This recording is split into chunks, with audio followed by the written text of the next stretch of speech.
How many of you know that I'm a CPA? How many of you know that I'm a CPA? Not just a pastor. But on a serious note, let's see what is it for again. Oh, okay, that's good.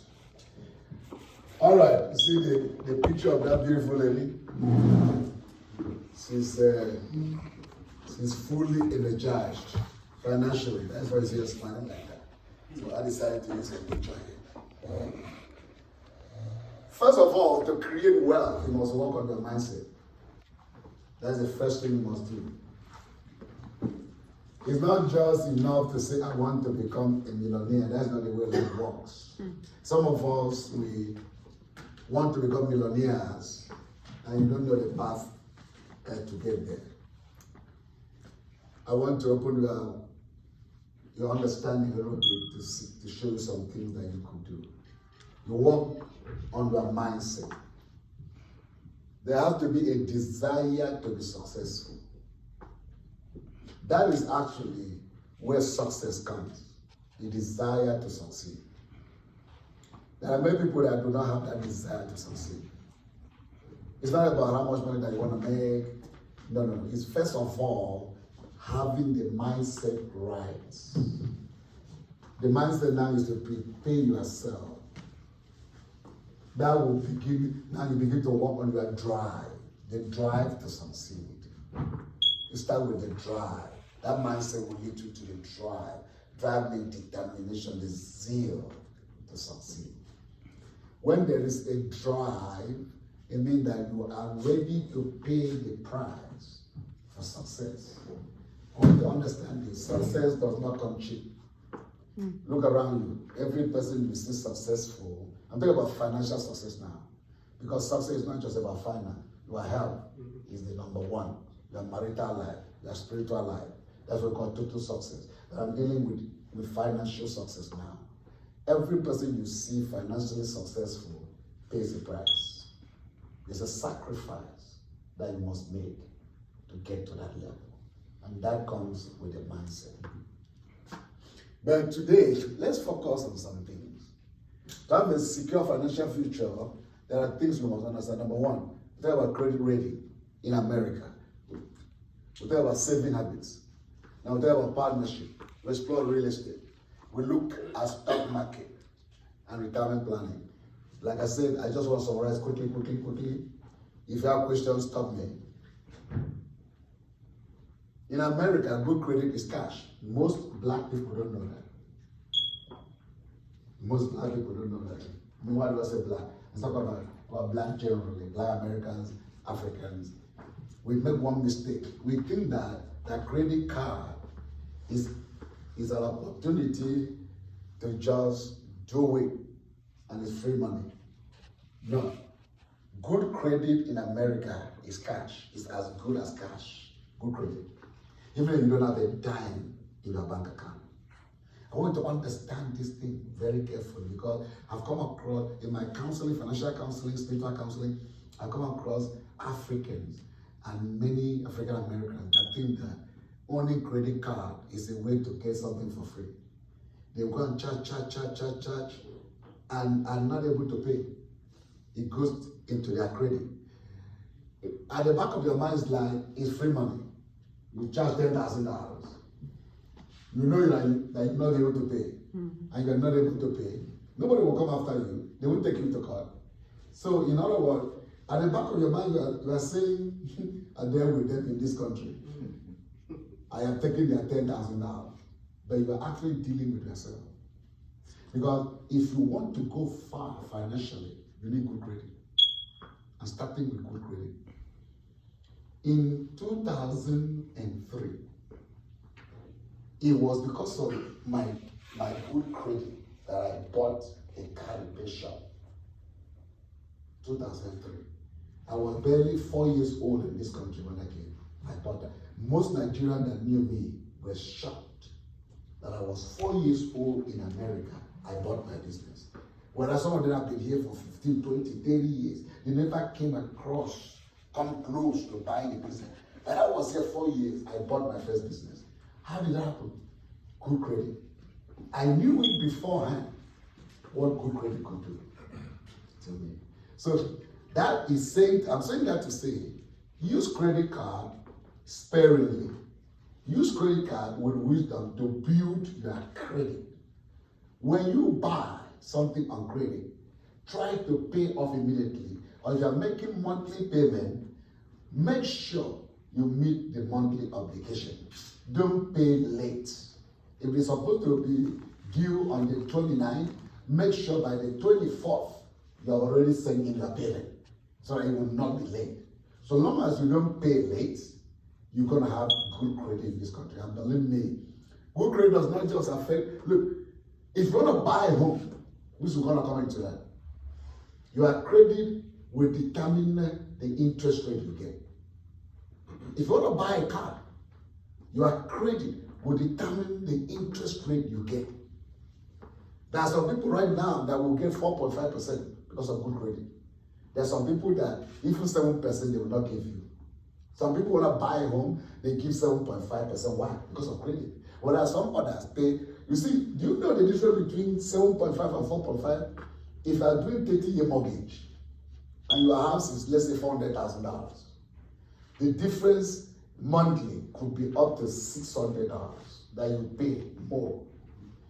If they give you credit of 7.5 or interest rate of 7.5, and the other person get interest rate of 4.5, the difference will be close to $600 every month that you pay. Just because of having bad credit. You pay a difference of about 500 to 600 every month for 30 years because of credit. So you need to understand that credit is key in America for whatever you want to do. Credit is key. Amen? Amen. Now, an excellent credit but with no savings is better than a bad credit rating but with 20,000 savings in the bank. Excellent credit but zero savings places you at a higher position than somebody that has bad credit but $20,000 in the bank account. That's how critical your credit is in this country. Most of some people structurally plan for and monitor their credit rating. Good credit management leads to higher credit scores, which in turn lowers your cost to borrow. Living within your means, using debt wisely, and paying all bills, including credit card, minimum payment on time, every time as smart financial moves. I've said that already. Now that we're talking about credit card, let me ask something else. You need to understand this. When you borrow on credit in this country, avoid paying the minimum payments. Avoid paying the minimum payment. You might borrow $10,000 and they tell you you will pay $29.99 every month. And you are saying, it's cheap, it's small. And you start paying minimum $29.99. $29.99. It will take you another 30 years to pay it off. And by the time you pay it off, you have tripled the amount you borrowed. If you borrow $10,000, you will have paid $30,000 on interest over the life of that debt because you are paying minimum. Mm-hmm. But if you can double the minimum, you pay it off in half the time. And the amount you're going to pay on top will be about 100% or 150% of the amount you borrow. You see the difference? Whereas the other one will pay like 3 times or 4 times of the amount you borrow if you are paying minimum. But if you double the minimum, you're going to pay half that and in half the time. Do you see the difference? Mm-hmm. I always tell people, avoid paying the minimum because the thing is cheap, but it's actually costing you a lot of money at the end. What else your credit? Here's what each company says about you. Payment history. Details of their track record of paying back your debt, amounts owed or credit upon utilization. Review how deeply in debt you are. And avoid collecting debt. That will hurt your credit too. Even though you pay in time, You have cabinets. Some of you go to your phone store. Some of you that have iPhone, right? Go to the phone store. They say the newest iPhone is 1400. Buy and put on credit. They will tell you, no, that's okay. You spread the payment, pay $50 a month. It's adding to your credit utilization score. Your cell phone is on credit. Your car is on credit. Your home is on credit. The TV on the wall is on credit. Everything is on credit. Your wife's cell phone is on credit. Your children's cell phone is on credit. And you accumulate credit. Even if you try to pay on time, it will lower your credit score because of the amount of credit that you have. Banks will look at you as being a credit risk. The amount of credit will also hinder you. So be careful. Yes. Someone asked this question for myself and probably have a lot of people. Like a few years ago, we shall say I have some credit card, but then with the intention of building my credit, I would use a credit card which I already have the money. But then I normally set myself for being 14 days on the latest 18 days. Now I know the banks are tricky. When I was there, that when I pay within that time, maybe I would take a $2,000 and I pay, I don't see nothing but interest paid. Is the bank still getting something, on the ground? Or? Like the one that you get the loan and you pay all within the time. I swap my credit card for $2,000. Maybe it will be 2 to 3 weeks before my statement even come out. I pay it. Yeah, there's I realize that I'm not getting paid any extra because I know banks are tricky. Are they still getting something from me? It depends on the kind of credit card you have. There are some banks or some credit card that if you pay off within the month before it's due, there's no interest. But there are some that they build in, there's a built-in interest. It's being calculated daily. So even if you charge it and you pay up within a month, there's already built-in daily interest for the number of days that you use the money. So credit cards are not the same. They all vary, depending on the insurance company. I'm sure you know credit card, the average credit card interest rate is 29.9%. I'm sure you know that. Average credit card interest is 39.9%. Because some people don't read up to that level. They just say, oh, interest is 29.9%. Most credit card will give you, if you are very good with you and all that, maybe 27 point something. Then most will be 39.9. So that you know that. And the more they inquire your credit, the lower your score. So even if you're not owing and you go buy something on credit, they will run your credit. You make that place, go to another place, they run your credit. As they run your credit, your score is going down. So you need to understand that. Be very careful. Saving habits. Like I said, let's go quickly. Now, I want us to understand this very carefully. Saving has to be a habit. It has to be a goal. Some people want to wait until they have so much money in the bank before they start saving. In other words, when I have 5,000, I will save. When I have 2,000, I will save. No, when you develop a habit of saving, you can start with $50 a month and put a system. In other words, saving has to be a system for you to be a habit. Put a system in place. When you transfer $50 a month, $100 a month, $500, depending on your ability, to another account that you know you will not touch. But the best way to do that is not even to send to account, is to open an investment account with brokerage firms. There are brokerage firms that will allow you, like Fidelity, that will allow you to transfer $100 every month to that investment account. Because that way, it will be a little bit difficult for you to start spending it. Because if you just open a savings account and start saving, which is not a bad idea. You might be tempted to start using it when things you need money quickly, you go. But Fidelity account will take you some steps to be able to put that money out. So you can set up a plan, a system in place where you move $50, $100 every month into an investment account. Every month. Now, let me show you something. Because you need to start by looking into your expenses. You need to have a personal budget. Most of us do not have personal budget. Money comes in, you will spend. Money comes in, you spend. Without a personal budget, it will be difficult to develop a saving habit. What is personal budget? Personal budget is number one, where you look at what are the sources of income, how much money will I get in on a monthly basis. Now, how do I spend this money? A personal budget will help you to minimize spending, rash spendings. Because you now sit down and write down carefully the expenses that you need to make that are important.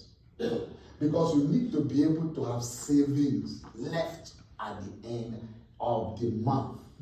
If you live a life where you only borrow, you don't save, something is wrong with your financial decisions. So a personal budget, you see with your wife, those that are married, see with your wife, family income, how does the money come in? What are the sources of this income? Are they stable? You break the income to stable income, unstable income. What are stable income? The one that you are sure, like your salary every month. If I bring business, the one that you know that this will be profit, will bring in. Unstable income could be other incomes you get from some other sources that are not stable enough. You can just add that. Now, personal expenses. What are the major expenses? Rent or mortgage, kind of credit card payments, food, and then discretionary expenses. Many of us, we spend money on stuff that we're not supposed to spend money on. Like for instance, you are making $50,000 a year. You go and buy a Mercedes Benz. What sense does that make? You'll be paying $500 a month, $700 a month on car note. But you're making $50,000 a year. How are you gonna be able to save? That money you are paying for Mercedes is the saving that you will have made. There's nothing wrong in going to a used car store, getting a car of $10,000, $7,000. Nice car. Make sure it's fixed well. Or you even go want to buy a car, you pay like $200 a month because you want to save. But no, sometimes we want to show off because you see somebody drive a Mercedes, you want to also drive a Mercedes. Our sisters that are not here, they are in the habit of going into fashion. You see a sister holding a handbag of $3,000. You want to buy the same handbag of $3,000. And yet, they are making $18 an hour. One day, let me throw this in. Not a sister in this church, but somewhere here.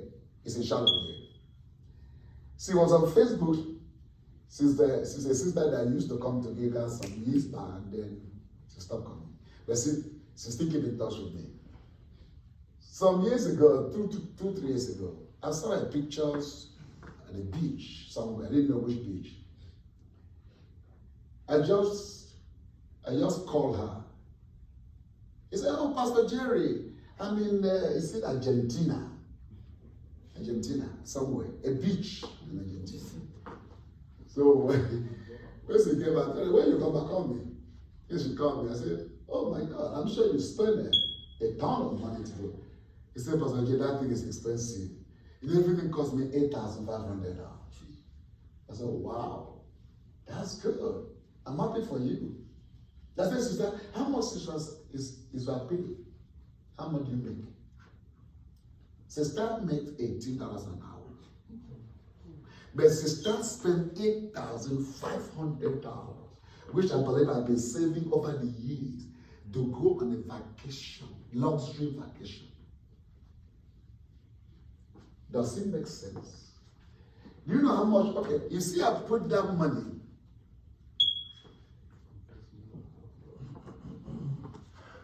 Look at something here. If you start with $1,000 as initial deposit and contribute $100 a month, at an annual compounding rate of 5%. You have 8,000 in 5 years, 17,000 in 10 years, 28,000 in 15 years.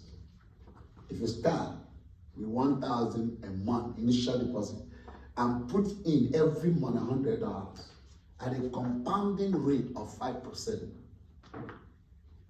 in 15 years, you will have $28,000 in that investment.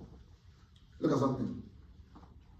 If you start with $5,000 in an investment account and contribute $500 every month and compound it at an annual rate of 5%, in 5 years you make $40,000. In 10 years you make $85,000. In 15 years you make $142,000. That's what you make. And most of us don't understand that. You think you need to have so much money to be rich in this country? No. That's why the white people know the secret. And that's why you see many white people are very rich. Look, this financial literacy is something that you need to understand. Look at fun fact here. Warren Buffett made 99% of his money after age 50. Not only because he's a smart investor, which he is, but because he started investing early and his investment compounded over time. He made 99%. He's one of the richest people in the world today, but 99% of his money was made after the age of 50. Partnership. I'm not going to talk so much about partnership.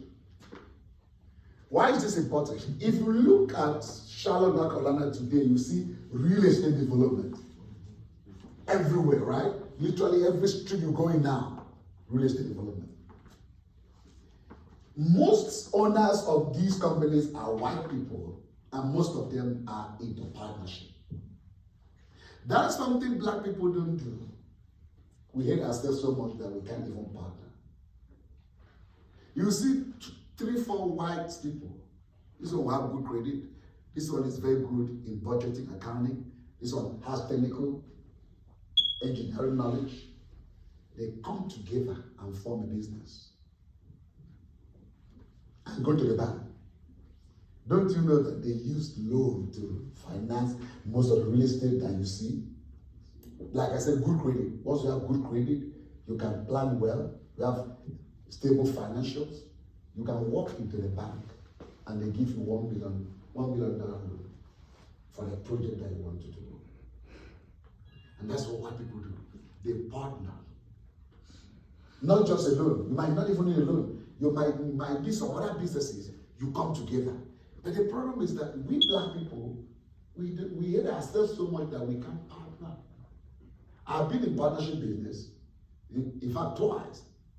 You know, the first one I did was successful because we're 2 black people and 1 white guy.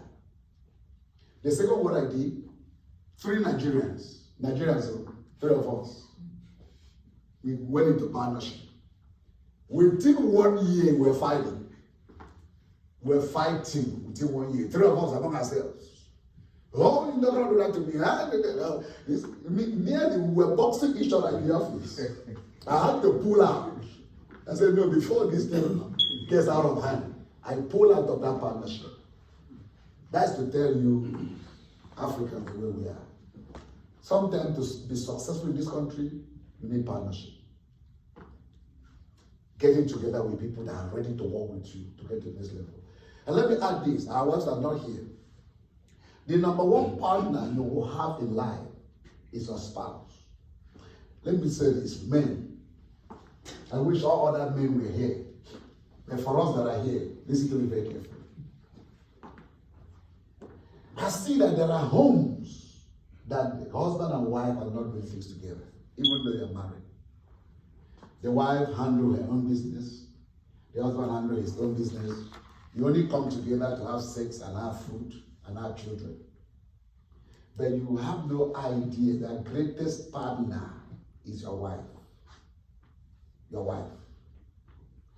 One thing I did in this country was that when I was trying to mess up my credit, but I protected my wife's credit. My wife didn't have any clue how America works. It was my place to protect her. I made sure my credit was clean. See, a credit score went to like 800. I did all I could do to protect a credit. I didn't touch a credit card. I make sure it was paid in time. I make sure so I got a credit to 800. Now, the second business that I wanted to buy, my credit had gone down. I got my wife, you know what, I'm going to use your credit now. I said, no problem.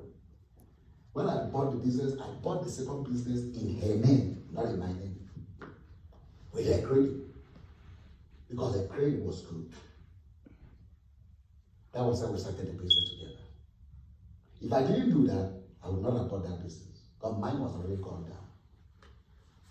So you need to understand that if you can know how to work with your wife, the number one partner you're going to get is not just because of credit. In the businesses I do today, most of my business, I have several kind of businesses that I am in. But in about two of the businesses that, different type of businesses I am in today, my wife is my number one partner. We partner. Both of us. I did it that way, and that's what makes it successful. Very successful. Some of you know that I own a home care business, right? Like what most of you might not know is that that business is successful because of my wife. Because I trained her and she became a marketing guru. So she's an expert. And once she stepped out there, it's a different ballgame. Why? Because I partnered with my wife. So that is you need to drop that mentality and the organ, the balls, and carry your wife along. They can be a good resource for your success, financial success in America. I hope you are learning something. Try to cut off disagreement. Because we fight and fight, we want to be the boss. You don't even respect me, you don't bring me water to wash my hand. Where's my food? Your wife is not meant to just bring you water to wash and bring you food. It's to partner with you to get you to the next level. That's how God made it. If you can tap into this, believe me, your life will not remain the same. Quickly.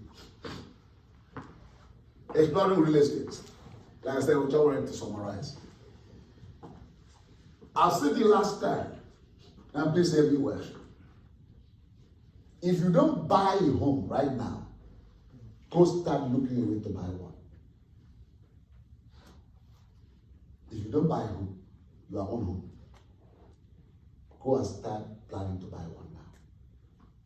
Look, real estate, buying your home is not just about having a place to stay. Okay, let's break it down. If you are staying in an apartment or a house that you rent, a 3-bedroom house, you probably will pay around $1,800. About that. Maybe $2,000 a month. But if you can buy a 3-bedroom home, you might pay less. You'll be surprised that you might pay less than what you are paying a rented 3-bedroom home. You buy your own, you might pay less than what you are paying monthly mortgage. That's number one. I saw a sister, when I lived, somebody, when I was asking her how much she was rent, is paying $2,500, $2,007 a month for a 3-bedroom luxury apartment somewhere. I look at her, I ask her, are you okay? No, something is wrong. Why would you pay $2,007 in an apartment when you could buy a 4-bedroom and pay less? Or even 3-bedroom condos, you pay less. People don't get that. And on top of that, your own home, you are building equity. Every month you pay your mortgage, you are building equity. I bought my first home in 2003. For $168,000. Okay? In 2018 or so, I sold that home for 488,000. What's the difference? 168 and 488. I made a profit of about what? 300,000. 300,000. That's the money that most of us in this country have spent 40 years and you don't have it. You don't save it in your bank account. 300,000 dollars. Most of us in this country will have spent 40 years, 50 years, and you do not have that kind of money in your bank account. But I got that from what? Real estate. 168 to 488. If I wanted to move to Nigeria, finally, that was more than enough for me to leave this country and retire to Nigeria. So, number one, real estate. Start now. Get your credit right. Buy. Because believe me, real estate is not just about building equity. You can take money from real estate and use it to finance other projects. You can buy a home, 5 years down the road, you go back and take some money, loan against that home, and use it to start another business or do some other projects because of real estate. So people don't know that's a gold mine in America. But most of us don't get it. Getting your own home. It's an investment. It's not just you getting a home, it's an investment. Other property investment could be buy and hold.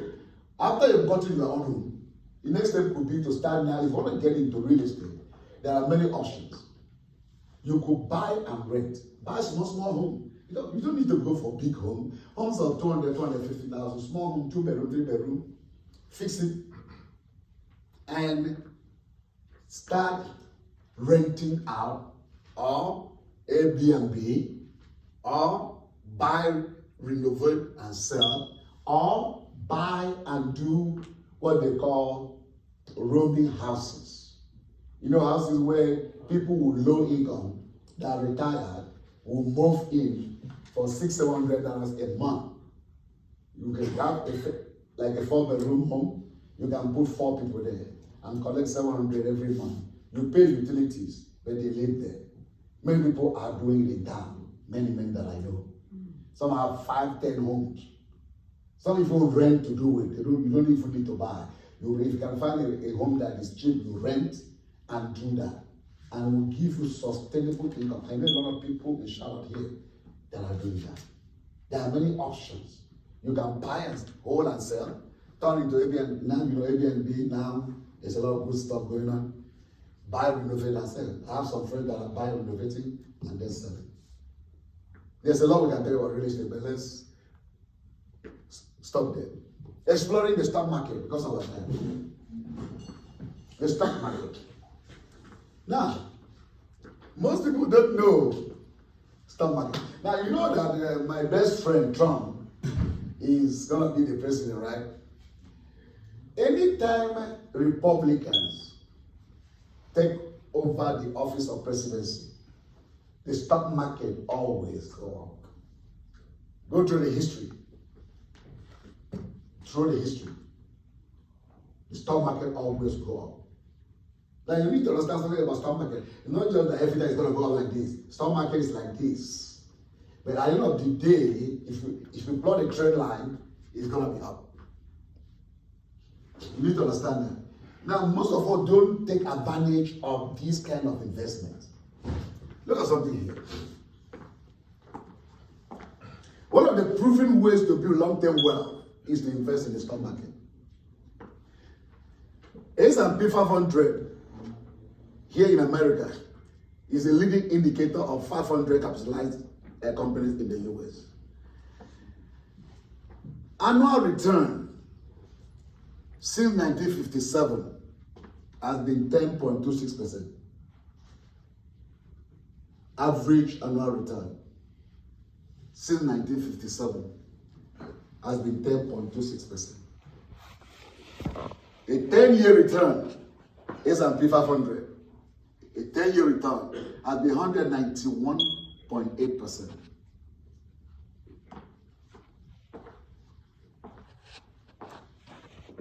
People don't know that the proven way, one of the proven ways to build wealth.